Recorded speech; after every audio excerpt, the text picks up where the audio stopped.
Several months ago, one of our neighbors threw out a bunch of wood, and this is it. I pulled it straight out of her trash. I actually texted her and told her.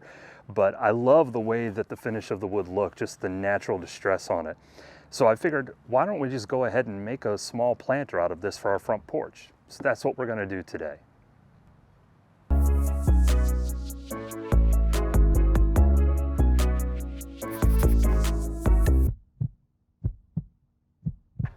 First things first, let's get our wood cut, and then we'll take it from there. Now I like to cut multiple boards at once just to make them all the same length and to make it go faster. My ends I'm cutting at 14 inches and my sides I'm cutting 34 inches for this box. So one quick word of encouragement for you. Now, you might not be able to keep everything in your head, and when I do a project like this, most times I'm just kind of going by what I feel is going to be right as I do it. I don't really map it out a ton in advance. Sometimes I'll do just a quick drawing, you know, a cut list of the things that I'm going to need, and I'll continue to mark that up as I go through the project. Nothing crazy or anything like that, but my encouragement is, if you feel like you can't keep it all straight, don't worry, you're not alone. Just keep pushing through. It'll get better, I promise. So with all of our initial cuts done, we're gonna go ahead and start assembly. There's still a few pieces that I wanna get cut.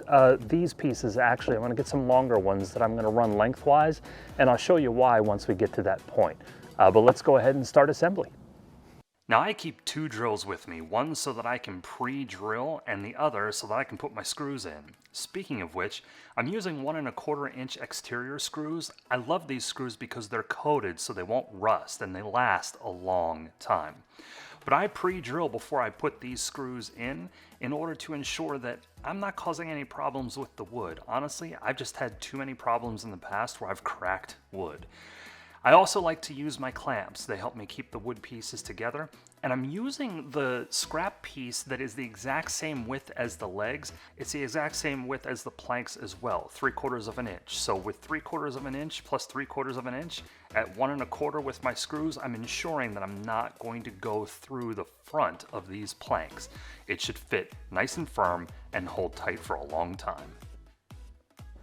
Alrighty, so we have finished the ends. And we left a space right at the end of each side so that we can butt that next piece right up against it. But so far so good, we're looking pretty good. So let's get those long pieces completed now. And for the sides, we're using the exact same process. We use the scrap piece to make sure we leave enough extra to fit the ends in without overlapping.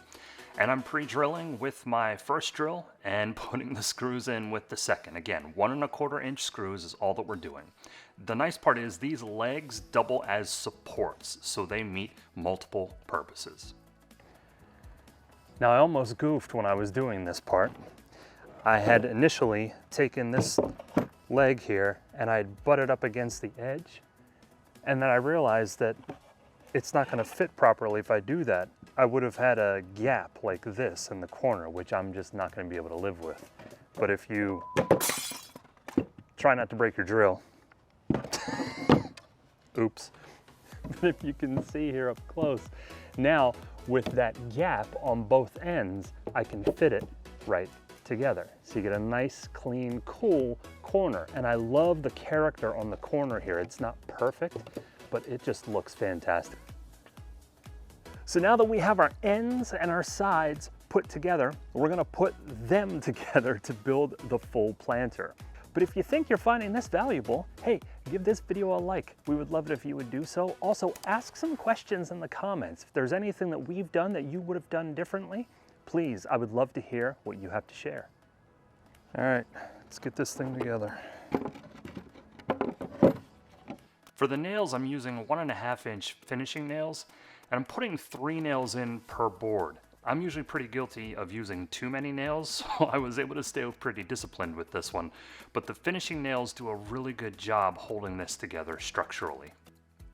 And now, I want to cut some pieces that are going to run along the top here to give us a little extra area where we can nail the mitered trim that we're going to do for the top of this as well. So we're going to cut these pieces to length across here. We're also going to put them down inside so we have a location to put our floor. So what I'm talking about is down in the bottom corner here, we're gonna put one all the way across so that we have a floor for the bottom of the planter. So I've measured from the interior corner of each of those legs in order to get my measurements here, and I'm just cutting the wood to fit. All right, so let's go ahead and get our insides assembled. Same thing for these top pieces. I've just measured between the two corners so that it would fit plumb.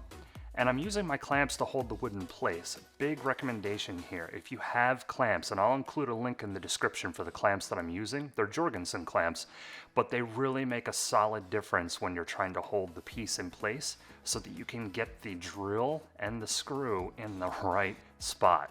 Again, using it on the other side here to make sure that it goes nice and flush. But I pause real quick here to measure, and I need to make sure that I have the floor in the right place. I wanted it at 9 inches, so that's really where I'm trying to get an idea of where it needs to go. So once I do, I'm just gonna turn it on its side, go ahead and measure, make sure that I've got it clamped in the right spot, and follow my same process. Drill and get the screw in behind it. Now for the floor, you want to keep the slats pretty equidistant apart from each other. You can put a potted plant in here, but ultimately I may put some gardening felt in that I'll staple to the top edge, and this gives me the opportunity to have proper drainage at the bottom from the soil. One of the things that I like to do as I prepare to do a mitered corner is I have a tool that I use, it's called the Angleizer. Really nice tool, very easy way just to check angles, and I just want to make sure that I'm at a 90 or pretty darn close to a 90-degree angle. So you literally just take the tool, match it right up against the exterior. Oh my gosh, look at that, I'm right on 90. Did you see that? Right up against the exterior. So I actually have a 90-degree angle here. So if I do a 45-degree miter on these corners, it should work out well. So let's see what happens. For your miter saw, you just want to go from 0, which is probably where you are to begin with, and move it over to your 45-degree angle for the cut. And when I do the cuts, I'm really just trying to make sure that the edge of the blade is just skimming that top corner where I'm making the cut to make sure that I'm still keeping the same length that I measured without reducing the size, which would cause a massive problem. Now I'm using longer Jorgensen clamps here to hold all of those cut pieces together so I can get it in place. You can see I'm actually moving it around a little bit to ensure I'm getting the right overhang. Now I'm looking for a 3/4 inch overhang on each side of this. And again, I'm using 1.5 inch finishing nails just to tack it down. And I'm staggering those. So some of those nails are going into the planks on the exterior, and some of them are going onto those trim pieces that we cut underneath to hold it nice and tight. But once we remove the clamps, we have a pretty darn good looking finishing product. I love the way that this turned out. I mean, honestly, that older wood and just the age of it and the patina, whatever you want to call it, really turned out nicely. I have to say I'm pretty pleased with this one, and really happy that we could just reuse that wood as well. Just a little bit of patience, 1.25 inch screws, some 2-inch finishing nails, and all of the wood that we pulled that was scrap. Some of it, actually all of that we pulled straight from the trash from a neighbor's pile. I think it turned out pretty good, and I hope you enjoyed it. If you found this video helpful, please give it a like, and as always, we would love it if you would subscribe to our channel. Thanks again, and until the next time, keep doing it yourself.